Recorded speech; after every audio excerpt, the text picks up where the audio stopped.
Welcome to south news channel. అందరికీ నమస్కారం. ఇక డీటెయిల్స్ చూద్దాం. మానవ మేధస్సు ప్రపంచ వినాశనానికి దారితీస్తోందా అనే ప్రశ్నకు అవుననే సమాధానమే వస్తోంది. ప్రస్తుతం అమెరికా ఇరాన్ మధ్య జరిగే యుద్ధంలో అణుబాంబు భయాలు వెంటాడుతున్నాయి. అయితే ఆర్టిఫిషియల్ ఇంటెలిజెన్సీ పేరుతో ఉన్న ఐటీ ఉద్యోగాలు ఊడిపోతున్నాయి. రాబో రోజుల్లో మరింత టెక్నాలజీ పెరిగి మనుషుల అవసరాలు తగ్గిపోయే ప్రమాదం ఉందని ప్రపంచ బ్యాంక్ అధ్యక్షుడు బాంబు పేల్చడం సంచలనంగా మారింది.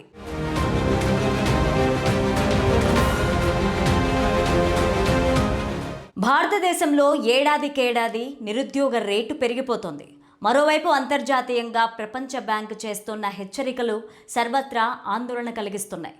ప్రపంచ బ్యాంకు గ్రూప్ అధ్యక్షుడు అజయ్ బంగా చేసిన వ్యాఖ్యలు, చూపెట్టిన గణాంకాలు అంతర్జాతీయంగా ప్రకంపనలు క్రియేట్ చేస్తున్నాయి.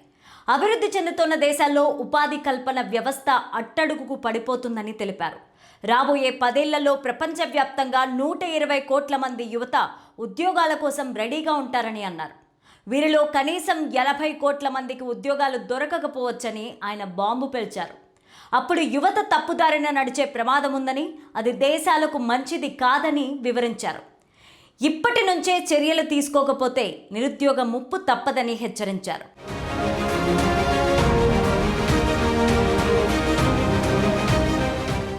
ఈ భారీ ఉద్యోగ లోటు ప్రపంచ ఆర్థిక వ్యవస్థ పునాదులను కదిలించేలాగా ఉంది. భారతదేశంలో తాజాగా విడుదలైన ప్రభుత్వ గణాంకాలు ఉద్యోగ మార్కెట్లోని అస్థిరతను బయటపెట్టాయి.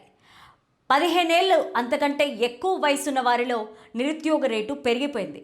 ఫిబ్రవరిలో 4.9% ఉంటే మార్చి నాటికి 5.1% చేరింది. ముఖ్యంగా పట్టణ ప్రాంతాల్లో ఉద్యోగాల కొరత తీవ్రంగా ఉండడమే ఇందుకు ప్రధాన కారణం. దేశంలోని యువతకు తగినన్ని అవకాశాలు కల్పించడంలో పాలక వ్యవస్థలు తడబడుతున్నాయనే విమర్శలు వినిపిస్తున్నాయి.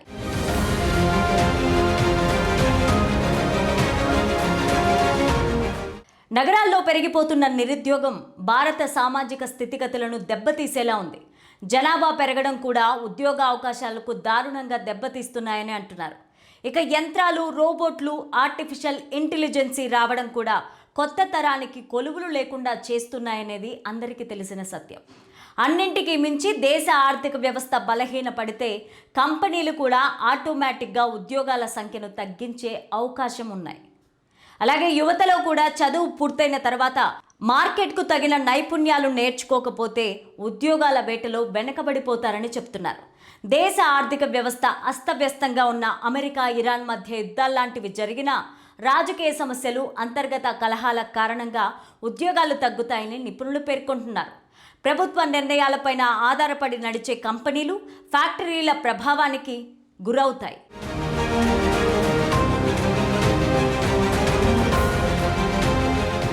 అప్పుడు కూడా భారీ సంఖ్యలో ఉద్యోగాలు తగ్గిపోతాయి.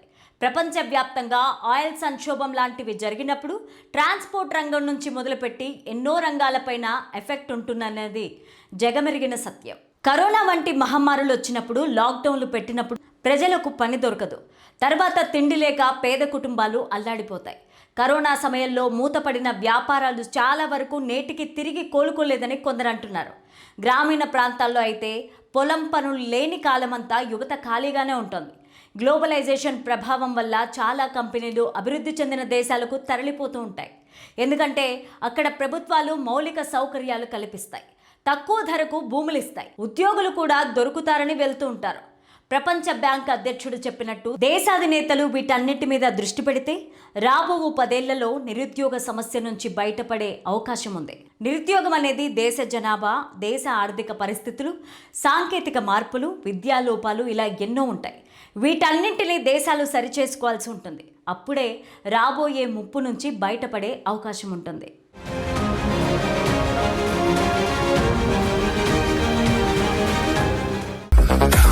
Thank you.